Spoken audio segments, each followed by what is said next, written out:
if you're a golfer, when you're standing on the tee and it's a par five, your first club you're going to choose out of that bag is to get as far down the fairway as you want on the first shot. You're going to pull out the driver. Very rare, I don't know anybody that would pull out a pitching wedge and say, I'm going to take 6 shots to go 150 yards, and get there in 5 strokes and hope I make that putt. You choose the tool that's right for you. So just like a driver versus a pitching wedge, a 10-foot long oar is going to be heavier. It's going to have a heavier swing weight. And you might use that oar not necessarily as a technical tool, but more of as a steering tool. That was Derek Young going deep on choosing the right oar for your next river trip. A little deeper down the hole as we continue the drift boat season on the Wet Fly Swing Fly Fishing Show. Welcome to the Wet Fly Swing Fly Fishing Show, where you discover tips, tricks, and tools from the leading names in fly fishing today. We'll help you on your fly fishing journey with classic stories covering steelhead fishing, fly tying, and much more. Hey, how's it going today? Thanks for stopping by the Fly Fishing Show. If you can, take a quick stop right now, press pause, and share this episode with one other person who needs a dose of some serious boating knowledge. I want to thank you in advance if you can share the episode today. Derek Young from Sawyer Paddles and Oars is here to break down the steps of choosing your next drift boat oar and set of oars. We focused a little bit on drift boats here today, but it applies to a lot of different boats. We also find out why you should go for wood versus composite, why they have a square top oar, the 2/3 rule, and the Cobra. The Cobra. We get into the Cobra today. So let's get into it. So without further ado, here is Derek Young from paddlesandoars.com. I'm happy to introduce Derek Young from SawyerPaddlesandOars.com. How's it going, Derek? Good morning. How are you, Dave? Good. We're gonna dig into some on oars, maybe a little bit on paddles, but just Sawyer, the company, is you guys have a great product that I've been using for a long time, and I'm happy to share that with others that don't know. But maybe before we get there, you can just talk about how you first got into kind of this space, the outdoors, and found yourself selling oars and paddles with Sawyer. Well, I started really my relationship with Sawyer 2009, 2010, when I was guiding in Washington State on the Yakima River, and had one of the first sets of square tops, which is our most popular oar these days, as a beta tester. And the relationship with Sawyer has just grown over the years. I guided for a total of 10 years in Washington, and did a number of demo days with Sawyer and helped out as in an ambassador type of a role. And 2018, I decided that my guiding days were on their way out, and worked with Zach to establish a different role here, working with Sawyer, managing accounts, basically the northern U.S., Alaska, Canada, working primarily with guides and outfitters, folks that I was already comfortable with and knew and had good relationships with. And then I also support our retail partners and shops across the northern U.S. So I've been a rafter since my first overnight trip I was 12 years old on the San Juan River in Utah and into New Mexico. So I've been on the water for a long time. I've been a Sawyer user for the last 10 or so years of my on-water experience, and it makes a definite change no matter what level of oarsman you are, whether you're just starting out or you're a professional. Sawyer has been making professional grade oars and paddles for recreational and professional users since 1967. So a long history. Amazing.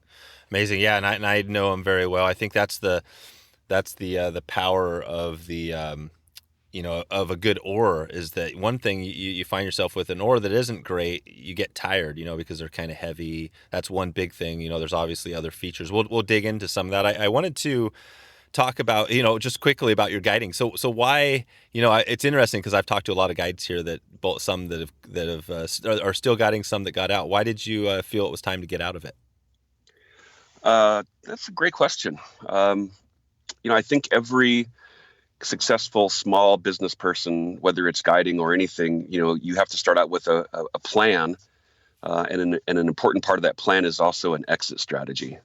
And when I started looking around at, where I wanted to guide, the system that I was the most familiar with. I did some soul searching on, what did I want to get out of guiding people, from a conservation standpoint, from a teaching standpoint, from a relationship standpoint. And I knew that I wanted to create long-term relationships with not only my watershed, but with also my customers and also my peers. And so I created a plan that got me, a good start, was very successful right off the bat. So I knew that I was following a plan that was good. But I also knew that I, probably wanted to do this no more than about 10 years. And that's exactly where it stopped at 10 years. So that's it. Yeah, it seems like that 10-year mark is I've heard that a lot. People, April Volkey way back mentioned that, she was on and she said that was her goal. It was like 10 years. Once I hit 10 years, I'm out of the guiding. And I mean, it seems to me, I understand that, right? I guided a little bit too, not 10 years, but man, I was not cut out for guiding. You know what I mean? Like, I think our guides out there are pretty amazing people because it's not an easy job, right? But did you find it sometimes it was kind of a difficult job? Well, sure. I mean, anybody's job is difficult at times. And, I think what's at core with guides who are successful, whether it's at 1 year or 10 years or 20 years or even longer, is you really have to have an attitude of service and of teaching and of giving back. And those were the sort of the core values that I carried forward was, there are going to be days where you're challenged by weather, you're challenged by forgetfulness, you're challenged by the fishing conditions, you're challenged by the person or persons who are sitting in your boat with you. And, having a positive attitude is really the best formula for moving forward with a successful guide day and a guide career. But yeah, of course there's challenges. There are days when the wind is blowing 50 miles an hour upriver and you forgot to bring a portion of your lunch for some reason that just kind of skipped your mind, and you've got to explain that to a customer that you're still going to get the experience that you're looking for today. It's just going to be a little bit of a challenge. So I think anybody that has had a successful guide career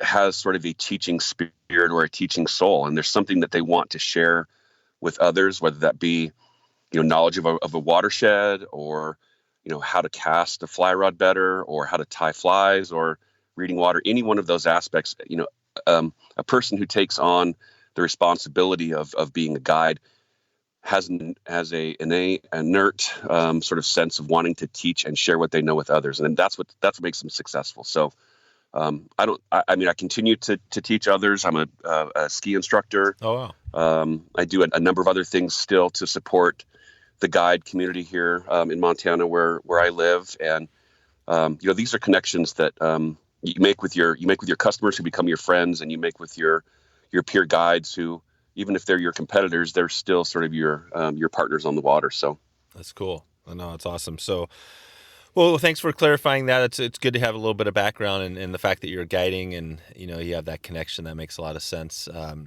let's talk. You mentioned the square oars. I want maybe we start this off because I know those oars. I don't actually have those oars, but I have friends that do. And maybe you could just describe those oars. Why square and what are they all about? Sure. The square top oar actually has a history other than just Sawyer using this innovation to help improve the rowing experience of people that are on the water, whether they're in a drift boat or a raft. That square top acts as a counterbalance, a built-in counterbalance on the end of that oar. So in essence, what you do is you get a very balanced swing weight and feel throughout the length of that oar. So it's heavier at the hand by design, and that makes the rowing experience that much better. Just like a fly rod. I mean, I remember my first fly rod.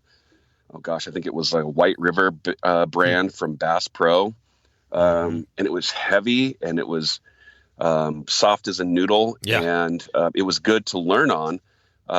But compare that to the materials that you're using today as anglers, it's a far different experience. So I think that's what the square top does for a lot of rowers, is takes what is essentially a utilitarian tool that the Vikings have been using for centuries, into a performance built tool that makes rowing a pleasure, and what we call that the feel of water. So it's a feel that you get with wood and square top that you don't get with anything else. Cool. That makes sense. And is the square top, so basically could you not make a counterbalanced rounded end, or what, is the square, is that just again, I guess going back to that, so is there a reason that it's square? Do you have to have that for the weight? Yeah, and we do make what we call a non-square wood oar, which is very similar in construction. In fact, it's exactly the same in construction. We just we turn the entire oar on the lathe, and so it's round at the handle, so you don't get that counterbalance. But that difference is sometimes made up in the size and the weight and the shape of the blade at the end. So you have to think, when you're thinking about an oar and how it's constructed, you have to think really from grip to end of blade. And so when we're sitting down at the design table and we're getting feedback from rowers, and we're getting, asking the customer, what are you really looking for? We can incorporate a square or non-square into that oar, based off what the oarsman is really looking for. So yeah, that additional wood, and it's not that much, at the handle, but that additional wood does create a natural counterbalance, which is just unmatched in anything else that's out there. Gotcha. Okay. And what is, well, I guess I wanted to dig into a little bit on just, choosing an oar. If we take it to the drift boat, I know there's lots of, there's rafters, there's paddlers, there's everybody. You guys cover a lot of the different niches, but right now we're doing kind of a drift boat, like a little mini series on the side, and I'm loving to focus on some where I can, but maybe we just talk about that. So, well, I guess that's the first thing. If you have a drift boat, are you choosing an oar differently than, say, a rafter would, a raft would choose it? Or maybe describe that process a little bit. How do you choose an oar? Where do you start? Yeah, that's a great question. We get it all of the time. What oar is right for me? What length is right for me? Should I choose a composite product or should I choose a wood product? And that's the cool part about working with guides and with recreational users. What exactly are you looking for your experience on the water? And sometimes it comes down to budget. It comes down to how many days a year are you going to be on the water. It comes down to what type of water you're going to be on. A lot of factors. So one of the first things I always ask is, okay, what kind of raft or what kind of boat do you have? Yeah, they come. Let's take it just for an example, because I just talked to Boulder Boat Works recently, and and we chatted about. So let's just take their boat for example. So they have a skiff too, which is interesting. We could dig into that too, but let's just think about their normal. They have a 16 by 54, and like you said, it's a standard size. But if it's a Boulder boat, let's just think of that as our boat, and we're choosing, like, you just bought a Boulder and you need a pair of oars for it. Well, again, the boat specifics, it does make a difference in what you choose, whether it's a wood oar or a composite oar. It's really up to the person behind the boat. I know that Boulder does have as an option square tops, and oftentimes that's just because the folks that make the boat know what feels right to them on the water in that boat, and so that's what they recommend, and that's also fairly consistent. So most boat makers, will provide you with a set of oars at time of purchase, but I don't know of anybody that doesn't offer Sawyer as a standard option or as an upgrade. Gotcha. Yeah, that's where sort of the process starts to come in. Is what's the difference between, a fiberglass tube or an aluminum and plastic tube and a Sawyer product. And we have a fiberglass product, a Polecat and an MX, or which are fiberglass. But then most people get see that wood oar and go, what's different about wood? And they go with that because of weight, of performance, of look, and price is the other factor. So there's, the basic the basic sales points are, when it comes to choosing an oar, it highly comes down to personal preference. And then what does that boat builder recommend that you use with that boat? And 99.99% of the time, they're spot on, because they're the ones that design that boat. They know. No, and when I think of my own personal preference, I've used a lot of different oars, And I love the, I love the feel of wood, how it bends in the water. You know what I mean? Like when you hit the stroke and you're hammering, you're in a big rapid or something. I mean, those things bend a lot. It almost looks like they're going to snap, but they never do. So, do you think some people, I guess, don't like the wood as much? I mean, they want a stiffer oar. Like, when would you why would you want a stiffer oar? Or why would you want a more of a oar that flexes? Yeah, great question. And so if you think about the square top, I mean, we make that oar in a couple of different configurations, but the core of that oar is exactly the same. It's laminated Douglas fir, and then it's either designed to have a flex to it, like a mid flex or a medium action fly rod, or it's designed to be stiff, like a fast action or a tip flex fly rod, and we call that a Dynalite. So basically, it's a Douglas fir core wrapped in carbon fiber, which gives it longitudinal stiffness. It adds a slight amount of weight, but it makes for a stiff oar. So if you're on a relatively flat piece of water and you're guiding and you consistently get, two people in your boat and your boat weighs 500 pounds and you add yourself, your cooler, your gear bag, your two clients for the day, and you're pushing 1,000 pounds, you're going to want an oar that, from a performance standpoint, when you ask it to do something with a stroke, it's going to do it. It's got that power on reserve. It's got that strength to do it. If you're a solo boatsman and you've got a smaller, nimbler craft, and you want to be able to, use that oar and that boat together on the water for a different rowing experience, go with a little bit of a softer oar. It's a little bit easier on your joints, on your shoulders, on your elbows, and it's a little bit more of a pleasure to row. But a stiffer oar, a big boat, a big heavy boat, or if you row really, really technical whitewater and you want to make sure that every stroke does exactly what you want it to do, then go with that stiffer oar. Yeah, that being said, I've used a set of square tops on the Missouri, the Colorado, the Deschutes, the Yakima, the Snake, 8 days on the Middle Fork of the Salmon for 100 miles, on the Selway River, which is Class 4 sustained.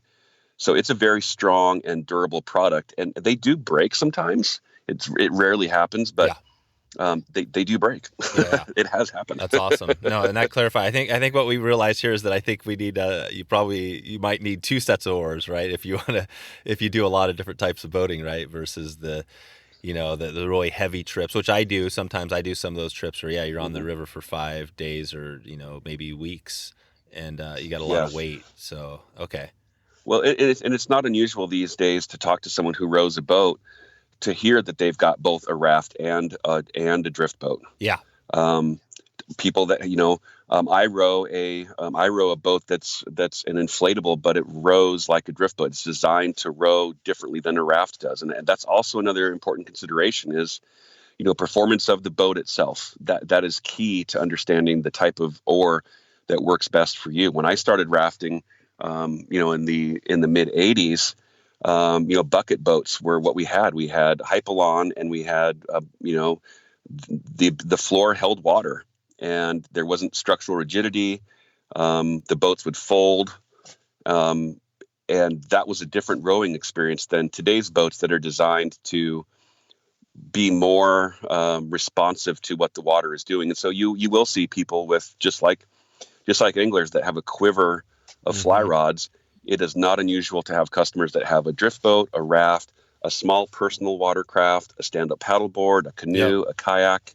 I have all of those things, and I have a Sawyer product that I use for each one of those, based off of what I'm doing that day or that trip. So yeah, it is a very specialized thing. That's it. No, I agree. Yeah, it's just like it's almost like the electronic. This is the exact opposite, but the electronic devices, right? It's like you got your phone.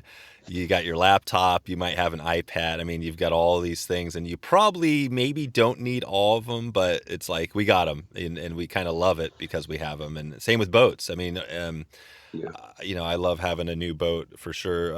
I want to touch just back on that. So, and I guess first you mentioned the raft. What was that raft that you have that feels like a drift boat? I row a StreamTech made by Link Jackson out of Boise, Idaho. Oh wow, StreamTech. Okay. Yep. Sweet. Mm-hmm. Yeah, that sounds like a Mm-hmm. cool boat. So again, the tip Flex Dynalite, and that makes a lot of sense. So that's your stiff. That's your that's like your tip Flex fly rod, your fast action. And is this the same one where it's basically a wood shaft, and then the end of it is a full composite Dynalite tip? Yep. So on a square top, on a Dynalite square top, it's a solid laminated Douglas fir wood oar with a carbon fiber braid shaft, and then that blade is reinforced with carbon fiber, and then what we call pro tip, which is sort of that horseshoe shaped material that goes along the outside of the tip of the blade, and that is a material that increases durability. Yep.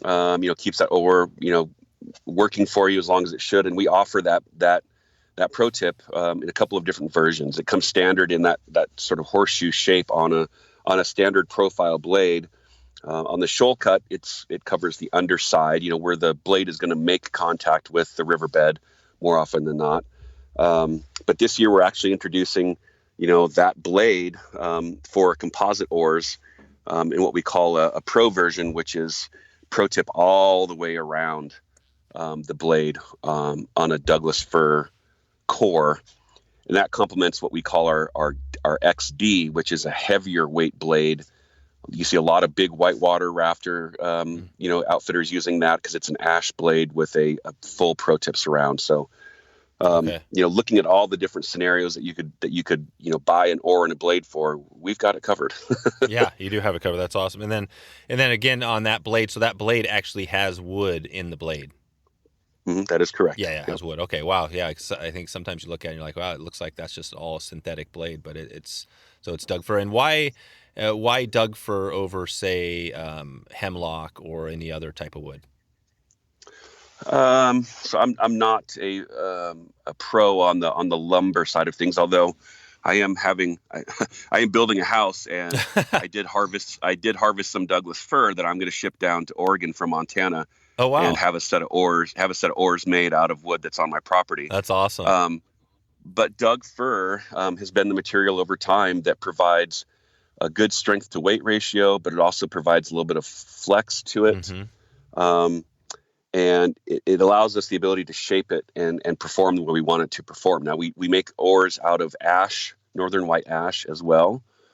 But those are the two wood products that we use for oars, is northern white ash and Douglas fir. Gotcha. That's awesome. Okay. And we have a little bit of a picture of this. I did want to hit because, if people are coming here to think like, buying a set of oars, obviously they can go to you guys, they can call you, they can call their boat company. But what if somebody just picks up an oar or picks up a boat? Let's just say it's a Koffler.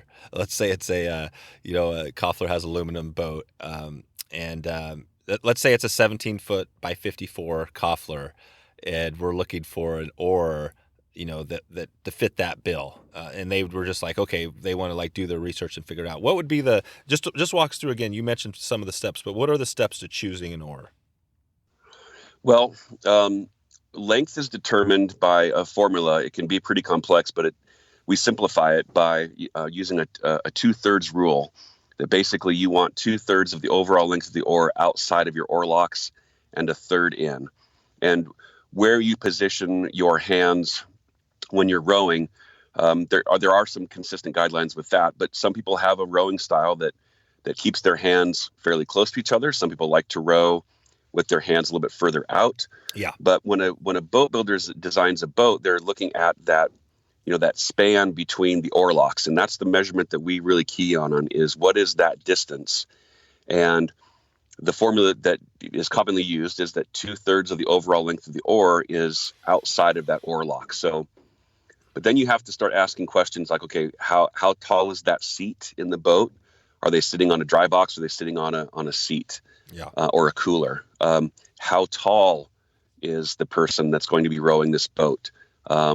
What are the dimensions of the boat on all sides? Not just length, but width, but height at the oar tower, and how tall is the oar tower? So right now we can basically customize a boat's performance based off of a person's characteristics, their physical size, as well as what the boat looks like. So for example, I was working with a guide here in Montana that was part of a Wounded Warriors project. And he was actually a participant that was so enthralled with what they were doing for our wounded veterans. He decided to actually start guiding and work with them personally. He was gifted a boat from a local TU chapter and some other organizations. And it was this it was a really, really big boat. And he was not a very tall guy. And the set of oars that came with the boat, he couldn't get the blades in the water when he was sitting in the boat. Oh, wow. So we had to, take some measurements and do some things and get him a set of oars that worked for him with what that boat was and physical size. So getting back to every boat builder is going to, they're going to have different dimensions on the inside. Every frame builder is going to do the same thing, and choosing the length of the oar. The most standard size of oar is 9 foot, but that's just that's like saying every car is a 4-door. Yeah. Some people don't want a 4-door. Some people want a 2-door. Some people want a van. So Yep. The most common size is a 9-footer, but as you go up in length of boat and also width of boat and that person's individual characteristics, you have to consider other sizes. Gotcha. Okay, so 9 foot's the standard. That's a common. But for drift boats, do people sometimes get like 9.5 or 10 footers? Absolutely. Yeah, they certainly do. Okay. So for that Koffler example, that 17, if you had, depending on your person, if you're a shorter person, you might want a longer, or if you're, or vice versa. So it just depends really. And probably the best advice there is to talk to somebody who knows. But let's just keep going. So that's length. What are other things about choosing oar? If you're just kind of trying to do your research online, what else do we need to think about? Well, where are you going to be primarily rowing, and how often? So when I'm working with guides that work 200 days a year, they want something that's light, that's strong, that's durable, that they don't have to think about. It's just going to do what they want it to do consistently. And so that might be a square top, or it might be a smoker Bandit. If it's someone who is going to be rowing occasionally and they're typically taking out friends and family, and they're not doing very, very, they're doing fairly calm water, maybe class 1s or flat water, weight might not necessarily be the main deciding factor. It might be cost, or it might be appearance, or it might be that on with a composite oar shaft, you can change out the blade. Whereas on our square tops and most of our wood products, you are limited to that blade that's on that oar. So again, another one of those factors. If someone wants to, have an oar shaft that they can change the blade out on, then a composite is the best thing for them. Oh wow, that's cool. Okay, so you can actually change out on that tip flex thing, analogy we were talking about. You can change the blade out just like you could on one of your full synthetic oars. Yes, and the way we do that on a square top oar is we change the blade itself, not necessarily anything about the blade. So if you look at the square top oar in the VLAM configuration, that is a square top that's built exactly the same as a Dynalite or a Dyno X, but we incorporate a laminated Western red cedar into the blade. So now you've got a progressive flex from that wood shaft that's reinforced with fiberglass and carbon X weave. But now you've got a blade at the end that's going to give you a little bit more of a push or a pull when you apply power to it. Man. There's so many. This is so amazing because there's so much. You know what I mean?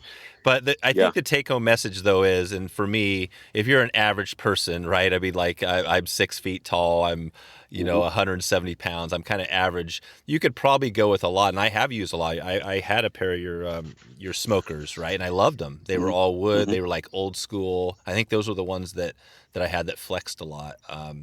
But I've used also some of my buddies, like I said, the square tops. Those things are amazing. So there's a lot of different choices. Maybe just quickly talk about that smoker. So is the smoker just the full wood? I mean, talk about the difference between the smoker and the Dynalite. So the smoker line of oars, that is a product that we took on as a brand. I believe it was in the 80s. And that's an ash oar is probably one of the most traditional, oar materials in our modern times. It's a commercial grade wood. It can take a lot of abuse. We make them out of a single piece. So it's a single piece of wood that we carve an oar out of. So whereas square top is laminated Douglas fir, a smoker is a solid piece of ash that we carve that oar out of. So it's going to be heavier. It's going to flex differently. But the Smoker brand is known for that wood or northern white ash. Now, a couple of years ago, we launched what's called the Smoker Bandit. It's just keeps that legacy of the highest quality, durable, professional grade ore, but now it's a modern material. It's a carbon twill and fiberglass that is half the weight of a square top. Doesn't require a counterbalance, and you can change out the blade based off of your rowing profile or your style. Wow. So now I'm not confused, but I mean, now you're bringing in this whole nother thing. Cause I kind of put smokers there as this all wood, but now you're mixing. So why would you want the smoker, like the chain, what you're talking about there? Because it sounds like it's a little bit like the Dynalite series. Or is it different? In appearance, in appearance it looks the same, but in all other ways it's completely different. So it's sometimes easier to think about this in just a couple of ways. We make composite oar shafts out of fiberglass and carbon fiber, and then we make wood oars out of northern white ash or Douglas fir. So those are your two categories. It's either going to be a composite or it's going to be a wood. So that's how you kind of keep that simple. Do I want a composite or shaft and the ability to change out the blade, counterbalance the handle, put a different type of grip on it, get a custom color or pattern on it? Or do I want a wood oar that is a solid one piece, tool that's going to have different characteristics on the performance side than a composite product would? A tube is a tube when it comes to an oar shaft. I mean, anybody can make a fiberglass tube with some holes in it and put a blade into it. But it's what we do to it differently that creates that separation between just being a utilitarian object and a performance tool that incorporates higher grade materials, a little bit more thought into the design. And everybody that works at Sawyer and the design side, and most of the folks in the factory, which is a fairly small team, have on water experience, and so we know what we're looking for when we build these things. And we have a tremendous team of ambassadors on the whitewater side, the kayaking side, the angling side, that we get feedback from all of the time on, hey, how is this working for you as a tool? And we incorporate that feedback into what we're building. So. That's the Smoker. The Smoker brand is a brand that we carry as a legacy brand. We just brought that brand into today's age with today's modern materials, and it creates an entirely different rowing experience with the Smoker Bandit. It's a very popular oar with small boat makers from like Flycraft and Stealthcraft to the big boys like Adipose. So. Everybody is incorporating this Bandit now into their offering because it is an amazing tool. That's it. Okay, so the Bandit, that's something to keep an eye out on. And so again, let's just go again. Bringing it back. So if I'm choosing a set of oars for a drift boat, let's say like we were saying the 17 by 54. So I need probably like you said, a 9 would be fine, but maybe a 9.5 or 10. Maybe let's just talk about that briefly. So if you look at myself, I'm 6 foot tall. I'm, a normal size, I guess, more average size. What, is the 9 foot going to be fine, or do I need more like a 9.5 or 10 for that boat? Yeah, when I was rowing hard boats at the 16-foot level, depending on the profile of the side of the boat, the gunwales, if it was a low-profile boat, I could get away with a shorter oar. If it was a higher profile boat on the side, I had to use a little bit of a longer oar because now we're talking about angles and math, right? I mean, you have to, where you're sitting, where's the water line, how tall is that gunwale? So just off the top of my head, on a 17-foot boat that's wide, yeah, you're probably looking at a 9.6 or a 10-footer, depending on, again, what type of water you're going to be on and what type of, if you're a gear boat on the Deschutes and you're in that big boat, and you can't fish from the boat, you can only fish from the while you're waiting. So you're hauling everybody's camping gear down to the next campsite. You might want a little bit of a longer oar than a shorter oar. Yeah, that's it. Okay, so I think and a stiffer oar. And a stiffer oar, yeah. So if I was, and I do occasionally have a nice 5-day trip. I'm not a guide, or anything like that, so I don't have to worry about that. But yeah, I do have a lot of weight, and sometimes we're packing, we're packing deer out too. So sometimes we do have a super heavy load. So maybe the 10-foot would be a helpful thing. So the disadvantage of, say, a 10-foot versus a 9.5 is what, just more weight, right? Or more oar. Is there any disadvantage of a 10-footer? Well, weight is going to be one. You're going to add some weight the more material you add onto it, and then it's a longer lever. So, what's an apt metaphor for it? So thinking about, like, if you're a golfer, when you're standing on the tee and it's a par 5. Your first club you're going to choose out of that bag is to get as far down the fairway as you want on the first shot. You're going to pull out the driver. Very rare. I don't know anybody that would pull out a pitching wedge and say, I'm going to take 6 shots to go 150 yards, and get there in 5 strokes and hope I make that putt. Yeah. You choose the tool that's right for you. So just like a driver versus a pitching wedge, a 10-foot long oar is going to be heavier. It's going to have a heavier swing weight. And you might use that oar not necessarily as a technical tool, but more of as a steering tool.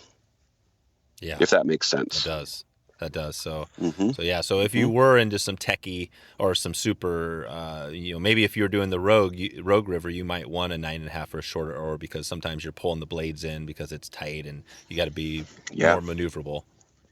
Yeah, absolutely. Yeah. So it really does come down to, what type of boat do you have? Where are you going to primarily be using it at? And then what is the best oar that fits your rowing style and your size, and how you're going to incorporate it all together. So in an ideal world, everyone would have 3 sets of oars. We'd love to see that happen.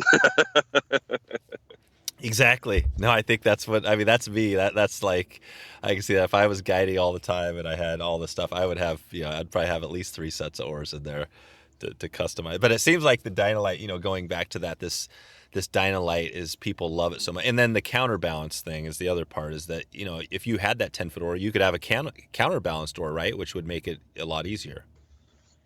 A 10-foot square top does have a counterbalance to it. Yeah, absolutely. There's more wood there to provide that balance between the handle, the tapered shaft all the way down to the blade, and still make an oar that sits on top of the water and floats. Absolutely. Now, if you're going with a composite oar, you've got a blade you can change out on the end, and you've got a handle you can change out on the grip side. So you can go with the counterbalanced handle. You can go with an ash handle like that comes standard, or there's other options out there too. So there's, the best way to really do this is to, use our website as a resource.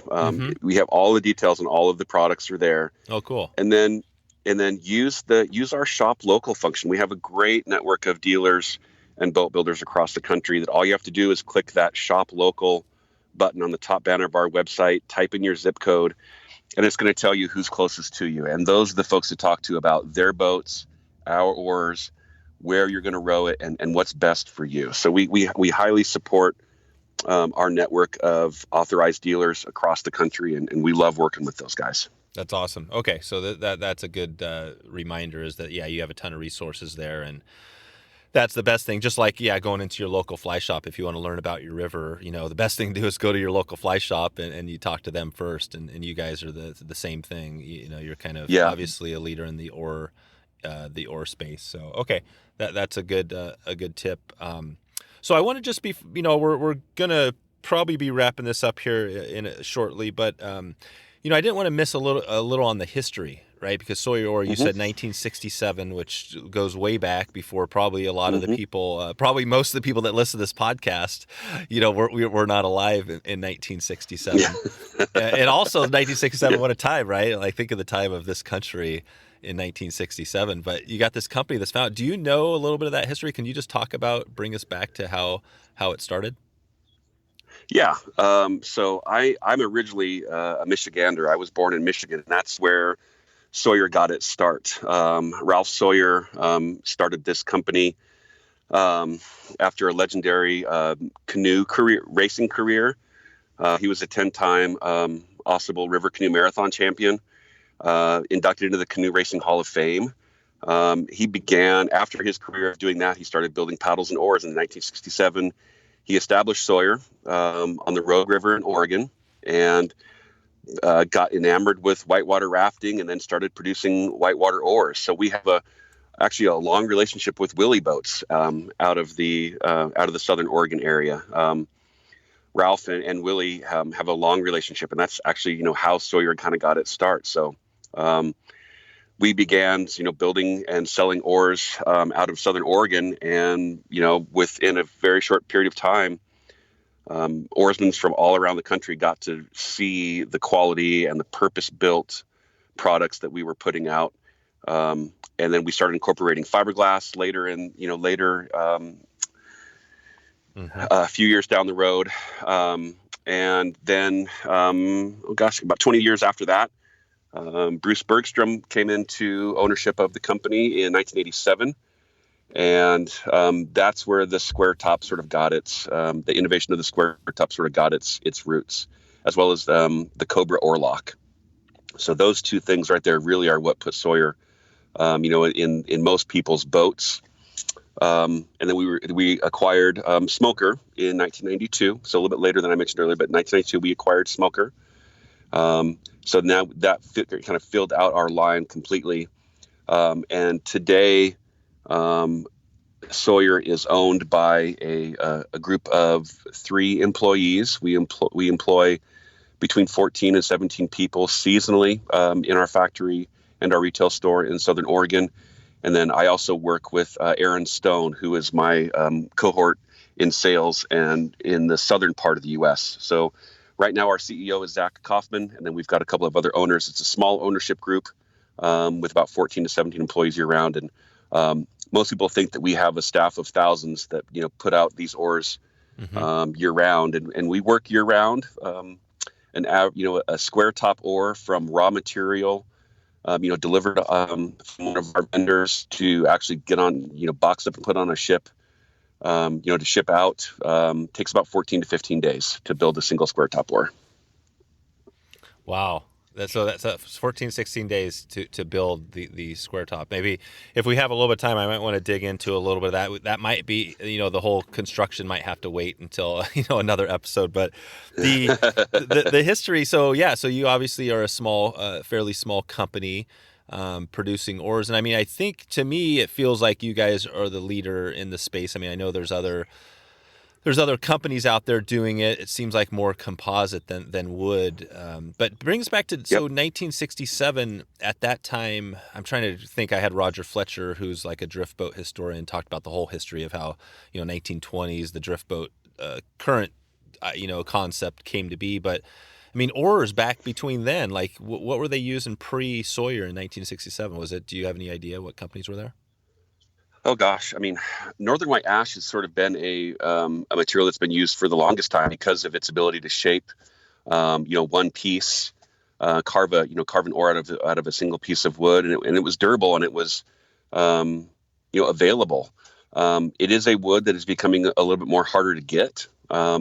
So that's where Douglas fir came in. Douglas fir really changed the way that wood oars are made, especially with the ability to sandwich or laminate them together and create more of that performance aspect of things. I mean, just like fly rod technology, just like all kinds of, every technology, as you incorporate different materials into it, you improve lots of aspects of the experience. And Doug first certainly did that for us. But yeah, back then it was northern white ash. And people do make oars out of other woods.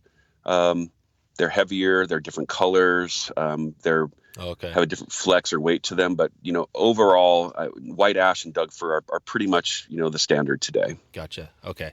Yeah, and I can see myself again going back to my own experience. I mean, I feel like even though I don't have a bamboo rod, my dad has a few.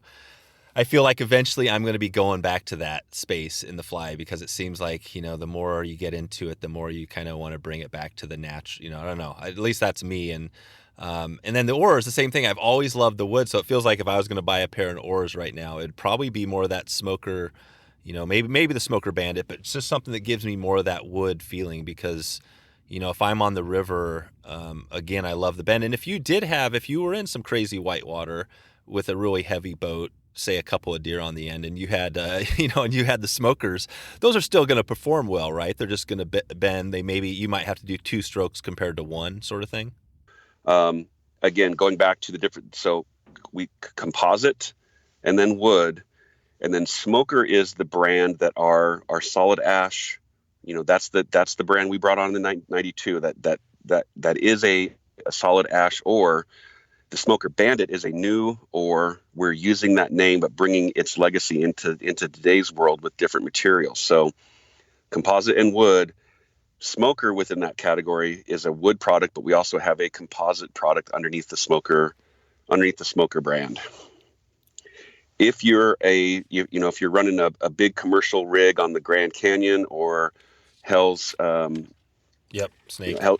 The Snake through Hell's Canyon, Middle Fork of the Salmon, we get a lot of outfitters that run wood oars, the solid ash ore, because it is extremely durable.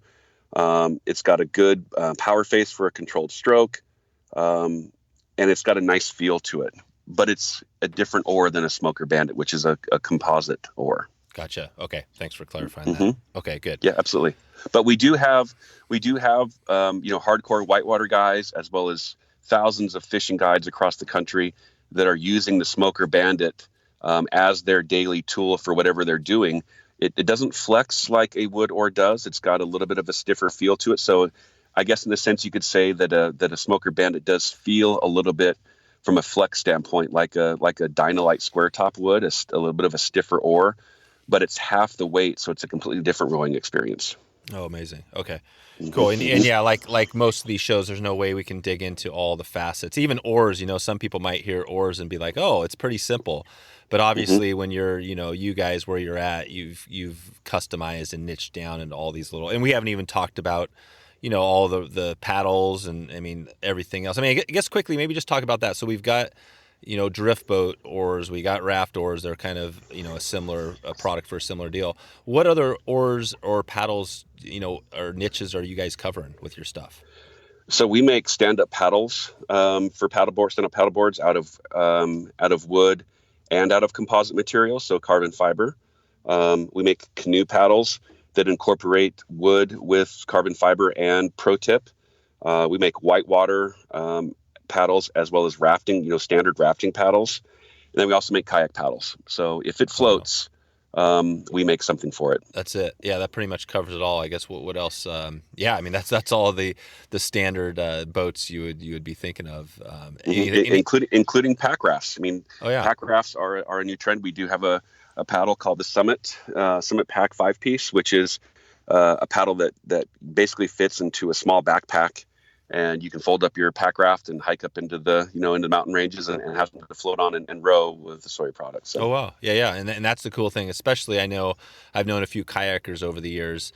The carbon fiber, right, is the amazing thing because it's so light, especially for packing. Is that one of the nice thing about the paddles? Absolutely, yeah, absolutely. Yeah, perfect. Okay, well, let's see. Anything else? Just again, going back to the oars for any other things you want to note here that we missed? Just if somebody's choosing oar, I know there's a lot of resources they can go to your website, but just generally speaking, somebody listening here, anything else they want to be thinking about? There's a lot of factors to consider, but again, rowing a boat are the most, some of the most enjoyable days I've ever had, and being on the water. If being on the water is where you feel at home and you love being there, whether it's for your job or you like being out with your family or your friends, choosing an oar or a paddle for what you do and how you enjoy it's an important decision. And there's lots of factors to consider. Cost is a big one. We are 100% made in the United States in Southern Oregon. We can make custom oars, sizes, and we are a small company with a legacy of doing things here in the United States, and we're proud of that. And there's lots of things to consider, but we are the choice of professionals, and we have been for a long time. And so when you buy a Sawyer product, you're going to get a professional grade product that an everyday user is going to be able to enjoy just as much. That's right. That's right. And who else? I mean, as far as the wood oars, are there other companies making a wood oar for, say, a drift boat out there? Not that I'm aware of. I know that there are some folks that are making their own square top oars out of materials they choose to make them out of. I know some custom woodworkers here in the Northwest Montana area where I live that do that. But no, we're the ones. You're the ones. Yeah, that's crazy. And then yeah, as you go into the other niches, say like the rafting, you get. I mean, there definitely are some other or not even composite, just full fiberglass or companies out there. I think of one oar that I've used in the past, I think, is a Cataract, right? They make a full. I'm not even sure what they make exactly, but I'll have to. You'll leave that for. We're going to be digging in on some more guests. I'm sure some of these other things will come up, but yeah, that's cool to realize you guys are pretty much the only, as far as the wood game. You're obviously leading the way, and then the oar locks. I just want, before we get out of here, I want to touch on the oar locks. So. You mentioned the Cobra. So the Cobra is just what it is. It's an oar lock that looks like a couple of cobras looking at each other, right? Yeah. I guess that's why it's called that. But it is it's a composite alloy that's used for the type of alloy that's used in marine propellers and rudders. So it's very strong material, very corrosion resistant, extremely durable. And they're tunable. So this is something that's unique to this, is that it's a metal that's soft enough that you can tune it to your specs.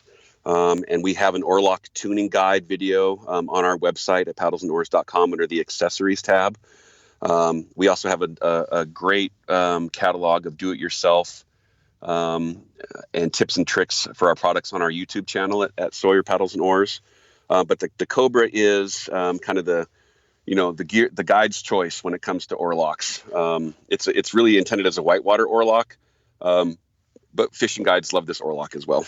Okay, perfect. And just before we get out of here, do you have a couple of rowing? I know you've been on the sticks. Any tips that come to mind as far as rowing? So if you're in a boat, like if somebody, I mean, I've rowed quite a bit, but anything come to mind there?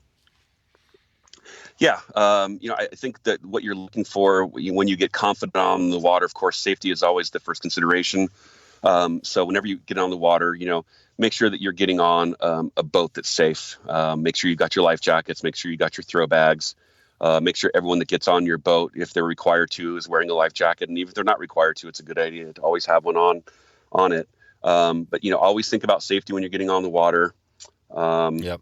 And just like any activity where you are, moving at a pace where there's hazards, always look downstream, keep your head up, look for the hazards that are coming, yep. Learn the oar strokes that are going to get you out of trouble as well as, get you into position where you want to be. It's not all back rowing. There's also forward rowing and side rowing and sculling and crab strokes. If you are new to buying a drift boat and buying oars, but you've been maybe you've been on a couple of guide trips, or you've got a buddy that owns a boat, and you really decided you want to get one, make an investment in a safe day on the water and hire a guide, or go to your local shop that sells paddles and oars and boats and ask if they know somebody that can give you some training on the water. That is of utmost importance. We want everyone to get on the water and have a great time, but come home at the end of the day. And really what happens when people get into trouble is they just stop thinking about how dangerous moving water can be, and they get lax in terms of that safety aspect. So my biggest piece of advice is know the water you're going, safety first, second, and third. Yeah. And then have a safety plan. Make sure everyone who gets on your boat knows what to do in the case of an emergency, of a case of a broken oar or a lost oar, or getting jammed into a log jam or against a rock. The big thing about water sports is that we're on water. It's fun, but it's dangerous, and you got to be careful. I love it. Yeah, I love, Derek, that you hit on the safety there, because that just brought up another thing. I think an episode just on boater safety would be really useful for people, because I've been in situations for sure, like probably many people that have been on the water for a while have. I've been upside down in the river. I've been very close to dumping a drift boat before. Those situations. And what you realize about the water is when you get there, if you haven't been there, for all those people listening now that haven't been there, I mean, it happens quick and it's way more powerful than you realize when you're just on top of the water, and that's the take home. Yeah. So you got to be quick. And so the decisions, it's like you get plan A as you're coming in, but you got to be ready for plan B or C because it can come to that pretty quick, right? Absolutely. And, if anything, on top of that safety piece is that when you're choosing an oar, make sure that you're choosing oar that you're going to have confidence in. If it's too heavy, you're going to get tired, and that's a safety issue. If it's the wrong length, you're not going to be able to get the boat to do what you want it to do, and that's a safety issue. So you're going to find across the board that Sawyer products are an investment, but it is an investment that has a purpose, and it's going to keep you safer on the water. Exactly. Cool. All right, Derek, well, I'll let you get out here in the next 6 months or so. Anything you want to give a shout out to, anything new with Sawyer or anything you have going? It's, we've just wrapped up our pre-season ordering process with our boat builders, our retail partners, and with our outfitters. And, we've made just a couple of small additions to our product line for 2021. The Dynalite oar blade now comes in a stubby version, which is a shorter version. So I think down the road, what you're going to see from Sawyer is just it's consistent quality, consistent performance, an eye on performance and on high grade materials. Having them in your local retailer's shop is a key part of our strategy and our plan. But we're going to keep innovating when it comes to design and to material. And to strengthening our relationship with our partners and our vendors in the field. We're a small company, we're growing, but we have a product that everybody wants, and we're able to fulfill orders right now. We had some fires in Oregon this summer that I'm not sure you're aware of, but we were very luckily spared. So we continue to focus on getting the best paddles and oars that you can get on the water and at your local retailer and innovation. So we've other than just some blade changes, we do have some things coming down the pipeline that I can't mention just yet, but it's going to be stuff that continues to add value and modality and flexibility to the rower's quiver. So lots of good stuff to come. That's cool. Do you guys find yourself, when you're designing and developing stuff that you kind of have to, kind of like the fly rod analogy again, right? There's some companies that every year almost it seems like they're coming up with a new thing, to keep up with the, I don't know, it almost seems like they're kind of keeping up with the, I don't know what it is, like the Joneses or whatever, but there's, but there's also some companies that only produce maybe every 5 years, or they only do it when they feel like they really have to. I mean, what's your take on that? Yeah. Do you guys feel like you have to produce something new all the time? No. And we get customers that, year in and year out will come back to Sawyer for, what we do have. So we have a legacy that's been in the making for a long time, and we have folks that trust our products. We don't necessarily have to innovate every single year, but we're always looking at the trends. In 2020, this crazy year that's just about to end, we saw a flood of new people on the water, whether they were fishing or boating. Oh yeah. Or in many ways we saw a lot of people on the water that are completely new to it. So we're always thinking about that person's first time on the water and making sure that we've got a product that meets their expectations and their needs. So we've been innovating since 1967. And we're just always on the cusp of what's new in terms of boat sizes and materials and construction. And because we're a small company and we're very adept at listening to what's happening in the industry, we can create products. The Super Stick is a great example of that. So on the stand-up paddleboard side, we worked with Paul Clark and what we call a Super Stick, and it's a whitewater stand-up paddleboard paddle. 3 years ago, we weren't talking about whitewater stand-up paddleboarding, right. But now it is at the forefront of that genre. Wow. And we brought Paul Clark in. He's a Hall of Team Pro, and he said, "Hey, here's what I want," and we built it for him. So we do have the ability to do that kind of thing, which is cool.